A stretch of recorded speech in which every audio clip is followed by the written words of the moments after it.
ये अभी अभी फिर से एक्सीडेंट हुआ है। जो खड़ी गाड़ियाँ थी उनमें फिर से आगे से पीछे से एक गाड़ी ठुकी है। आगे कोई रेड लाइट वगैरह लगा दीजिए कुछ।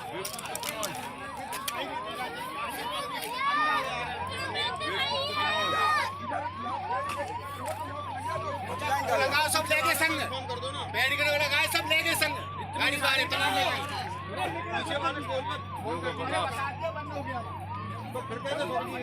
कितना बेवकूफ ड्राइवर है, पागल है बिल्कुल ही, ईयरफोन लगा के चला रहा है।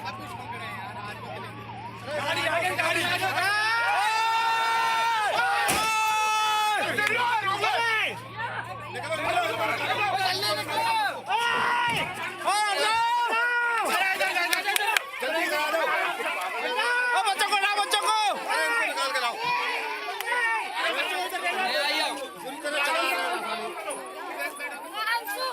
पीछे से गाड़ियां रोकनी चाहिए ना इनको।